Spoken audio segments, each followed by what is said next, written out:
Hello, my name is Andres Casa, and I'm going to talk about osteopetrosis and Erlenmeyer Flask deformity. First, we have the definition. Before going to the definition, we're going to see first the physiology of bone formation and bone reabsorption. So the bone is made of a combination of calcium and phosphate that is combined with hydroxide, and they would form the hydroxyapatite, which is highly resistant to fractures. Now the cells that are involved in the formation of bones are osteoblasts, while the cells that are involved in the destruction of the bones are osteoclasts. And it's the osteoblast that will send signals via rank L as well as the macrophage colony stimulating factor to induce the monocytes to be converted into osteoclasts. And osteoclasts, in order to be able to destroy the bone, they will secrete an acidic solution, and acid will help destroy the calcium components and dissolve the bones. And then on the other hand, osteoblasts, which are forming bone, since acidic environment is destroying bones, they would require an alkaline environment to form the bone. And so alkaline phosphatase, or ALP, is a component that is used to determine osteoblast activity. Now, one hormone that you have to be familiar with is parathyroid hormone, which will overall increase the calcium concentration of the serum and decrease the phosphate concentration of the serum. And parathyroid hormone regulates the calcium concentration via different mechanisms, including one, it stimulates the osteoblasts to secrete rank L as well as macrophage colony stimulating factor to form more osteoclasts, and so therefore there would be more resorption of bones. In addition, parathyroid hormone induces the activation of vitamin D, and vitamin D increases the absorption of the calcium as well as phosphate from the gut. And then finally, parathyroid hormone works on the renal tubules to increase the calcium absorption in the distal convoluted tubule, but then it decreases the phosphate reabsorption in the proximal convoluted tubule. So overall, all of these effects combined, there would be an elevated concentration of calcium but low concentration of phosphate in the serum after the activation of the parathyroid hormone.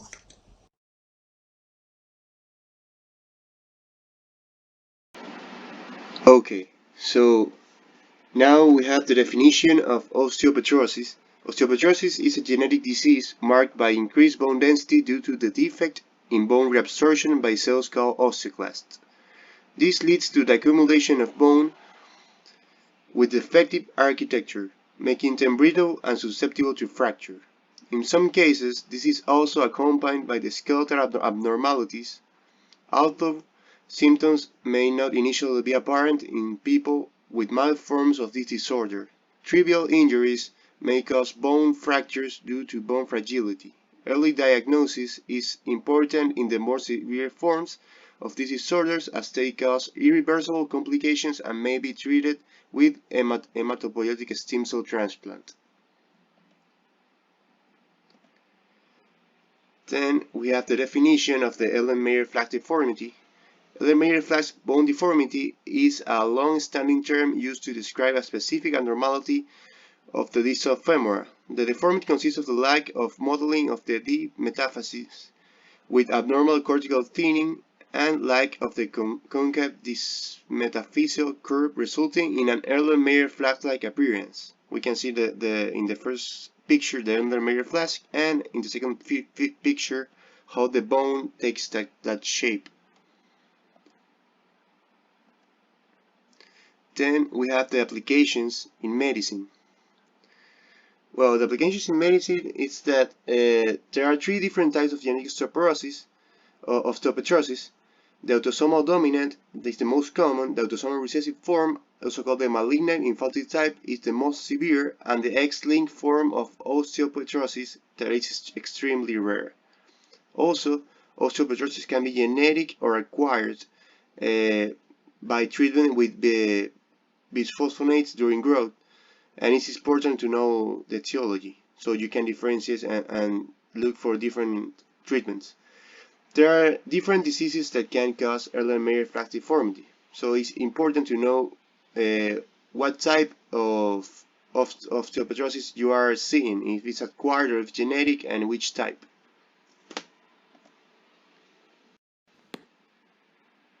Generalized symptoms of osteopetrosis include bone pain, loss of vision and hearing, and oftentimes facial paralysis. Signs associated with the disease are fractures, delayed tooth eruption, dental anomalies, increased susceptibility to bacterial infections, and osteomyelitis. Severity of the signs and symptoms depends on the form of the disease under consideration. The picture on the right depicts how an increase in bone growth in the cranial vault could compress neurovascular canals, including those containing the cranial nerves. In the autosomal recessive form of osteopetrosis, increased bone density due to lack of osteoclast function can cause obliteration of bone marrow, compression and paralysis of cranial nerves, and difficulty fighting infections such as pneumonia. Prognosis for these patients is poor, and most do not survive the first decade of life. The intermediate form, or marble bone disease, has similar neurologic manifestations as the autosomal recessive form, but oftentimes to a less debilitating degree. Impaired vision and hearing can be experienced along with the effects on the dentition, such as a delay in eruption, oligodontia, dental anomalies, and enamel hypoplasia. Increased bone density may have more effects on the mandible than what is experienced in other forms of osteopetrosis. This form of the disease does not affect mortality, and therefore patients with marble bone disease will still need dental treatment throughout their lives. The autosomal dominant form is oftentimes not discovered, as nearly 1/2 of cases are asymptomatic and less aggressive, with discovery of the disease occurring at the time of a pathologic fracture. When the cases become severe, bone pain and neurologic disturbances may occur.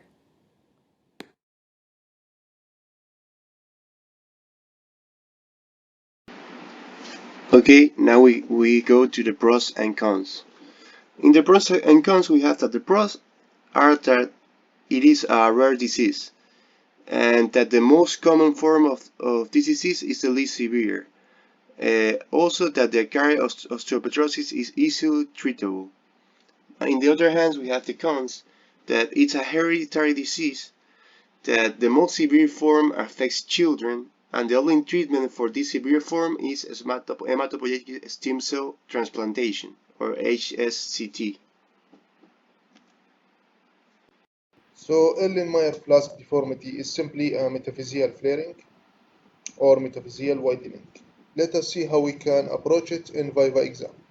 So first we can narrow the differential diagnosis of metaphyseal flaring by bone density, then by other characteristic features of each. So if there is increased bone density or bone sclerosis, the differential diagnosis will be either osteopetrosis or Peyer's disease.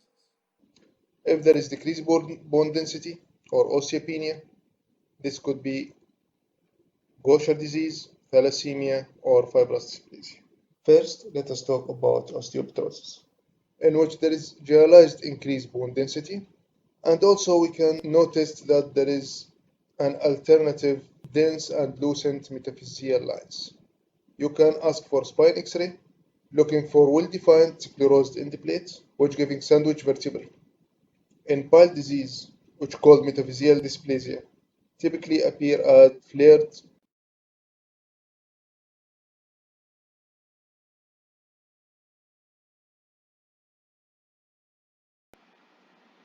Now we have the issue applied in Ecuador. In Ecuador, the incidence of infantile osteopetrosis is 1 to 100,000. In a case, the doctors in the hospital Teodoro Maldonado present a case where they received a 5-month patient, a female. After discarding the other possible causes, it was diagnosed with the malignant infiltrate type of osteoporosis. After not responding to the treatment, the patient died of severe anemia and internal bleeding because of the fractures that comes with this disease. So even though it's not very common, it's important to know how to treat it and how to approach it effectively. So, what is the differential diagnosis of Erlenmeyer Flask deformity? Lead genome can remember the two mnemonic word as a mnemonic word for remembering the causing of the Erlenmeyer Flask deformity.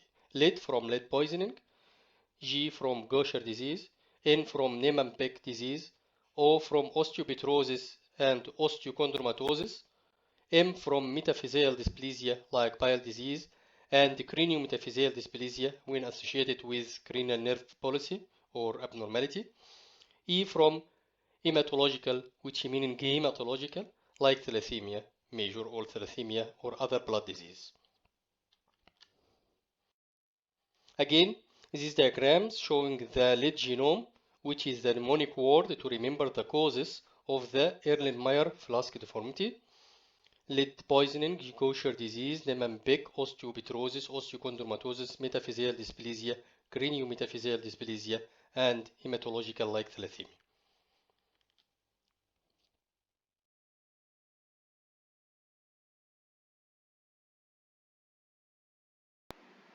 At last, we have the conclusion. We can conclude that it is a rare disease, but the form that affects children is the most severe, usually leads to death in the first decade of life due to severe anemia, bleeding, and infections. These patients present growth retardation and increased morbidity. Prognosis may change in some patients after bone marrow transplant, and this is why it's important to know that the different types and their implications, so we can treat them effectively. Thank you very much.